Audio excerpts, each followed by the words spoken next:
like this. You can just go forward. Nobody else is playing. This is all you. So those are the spots where you can change a little bit. Okay. The character isn't different. You guys are right. It's exactly the same stuff. But these little details are where you can do it. Will you go from your entrance? Let's see how that is. Do you guys know where that is? Yeah. 44. Second time. Pick up to 45. Okay.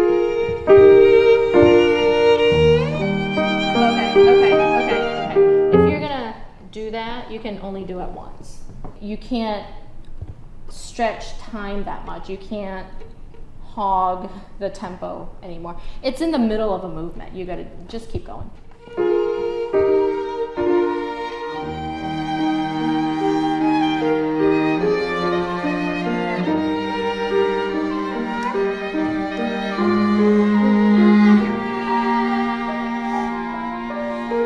I can't tell you how wonderful Jo is. She's just amazing. She wants the very best, you know, and she won't settle for anything less. But at the same time, you know that she is absolutely on your side and is not trying to drag you down or discourage you. So I think she has an amazing personality to do those things with students. So. One of my students came up to me at the end of the semester looking for something to do during the summer. And she said, well, it was a violin student, and she says, well, I have this harp friend who I would really like to play with. Is there something that I can do chamber music wise, you know, with her, because this is her last year, all of that stuff. And so that kind of began our brainstorming in how to make this happen.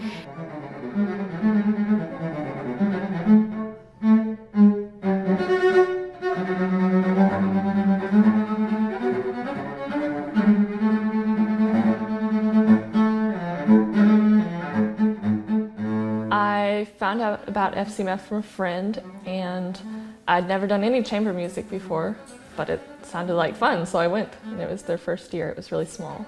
Didn't really consciously think about it as an exposure to chamber music. It was just fun to play with people. That's actually the first time that I ever met Rachel. We got to know each other better over the next few years.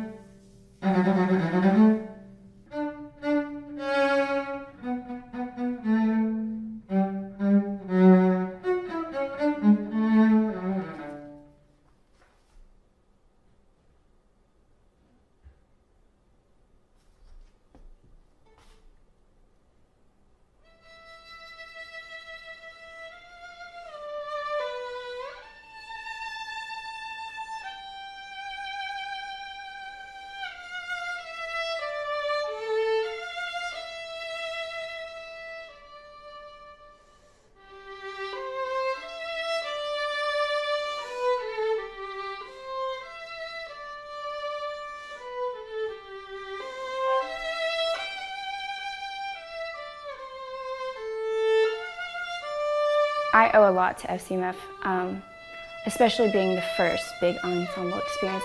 I remember the first year was quite challenging in many ways,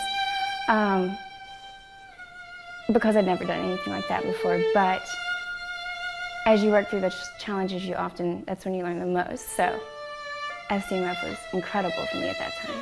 I was in one ensemble that year. It was a piano trio. All the logistics that go into playing music, I mean, rhythm and intonation and being sensitive to the people that you're playing with. That was when I really began to learn about those things, and that once you add that to your skills, you know, then you can just grow from that.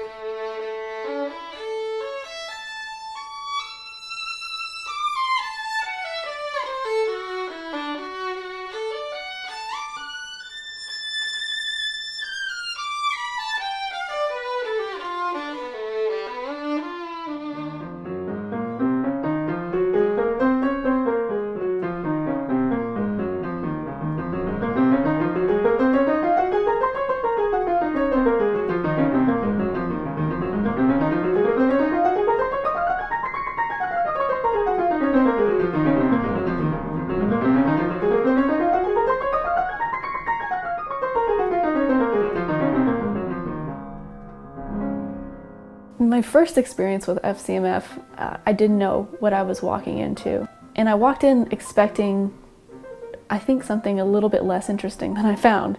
You know, from my prior expectations that classical music was a dying art, I found it to be very alive in the atmosphere of FCMF.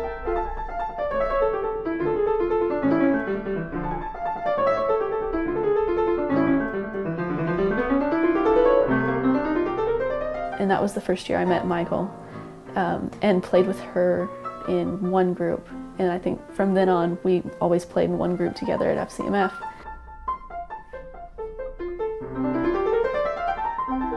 I think it was Jenny's idea first to form a more permanent ensemble. It was just that we enjoyed the experience at FCMF so much, and we wanted to be involved in an ensemble that focused on some specific classical repertoire instead of just coming in for 2 weeks and brushing up something and then walking away.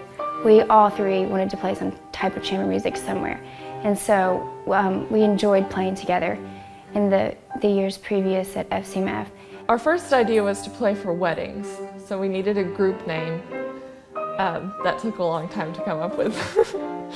We never did get around to playing very many weddings. We'd been wanting to do some classical music all along. It was always in the planning, but it never actually happened until we started the Fellows program.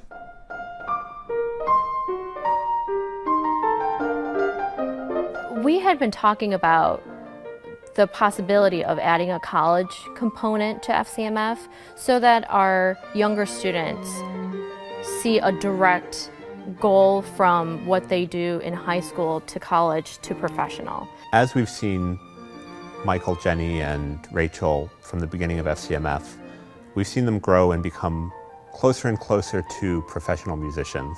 And this gave us a chance to formalize it and really move it to a new level where we're letting them teach the other students, where we're letting them rehearse on their own and really develop their own system of making music.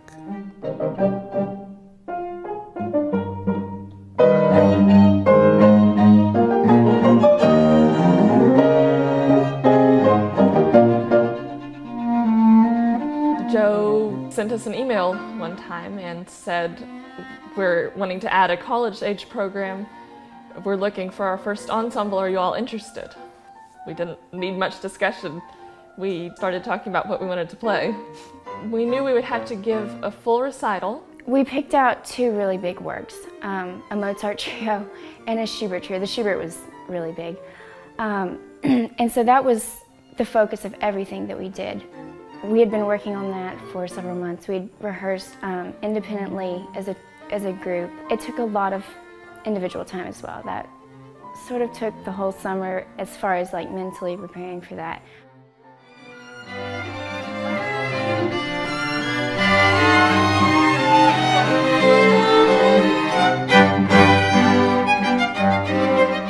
It's an awesome experience to be able to play with the faculty and learn from the way they played chamber music. Michael and I played a movement of the Schubert Cello Quintet, which is gorgeous, and that was so much fun.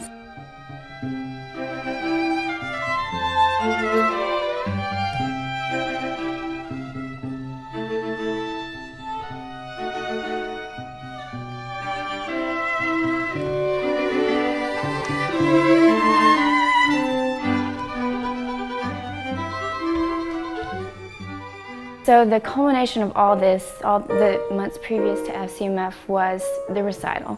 For me, that was the first entire huge recital that I'd done like that. A new experience for sure.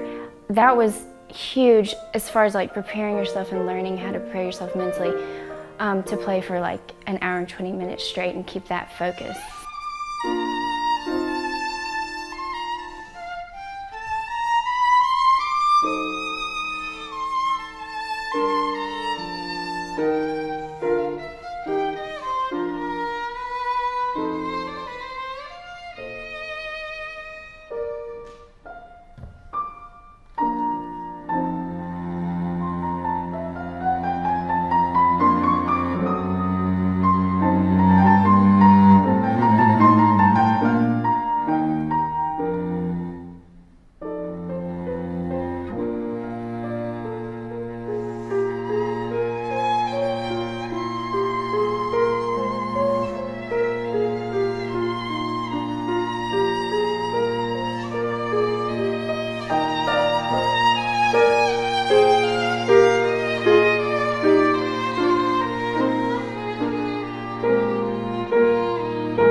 music aside, we did have this conversation, and I did say, what I want you guys to take away from learning from me is not having to be a musician. I could care less if you're a musician or not, but do whatever you're gonna do 110%. We were really lucky to get just a bunch of really dedicated students who were very serious about studying music and were doing it because they wanted to, not because anybody else was telling them to. I think the Chamber Music Festival is very important because to me it seems like the Arkansas young music community is fairly spread out. It's not really conducive to chamber music. There's not like a chamber music program, there aren't chamber music programs in the schools around here. And it was my first opportunity to really do chamber music, which is a form that I've grown to love.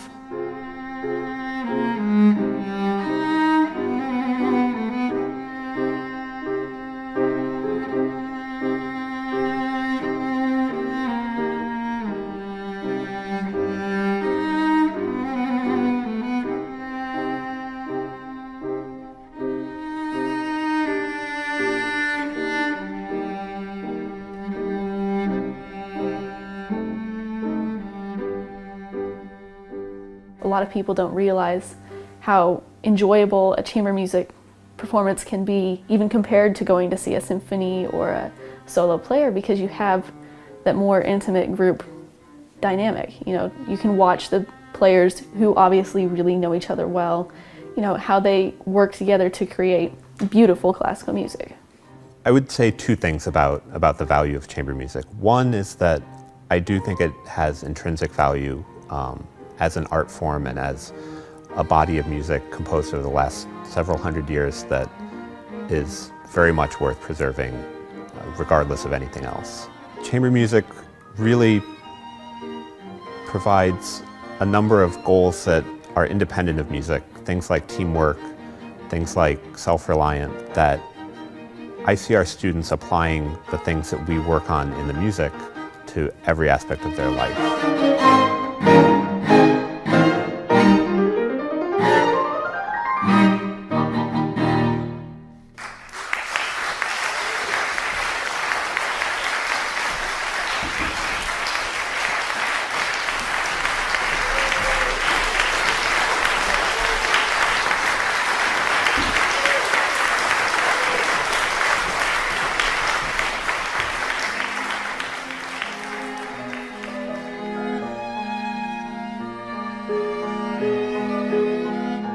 The people that you play chamber music with, you by far get to know the best.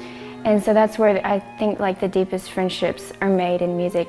The friendships forged are the kind that, you know, aren't easily dissolved. So, you know, chamber music is a great way to get to know people and have those friendships.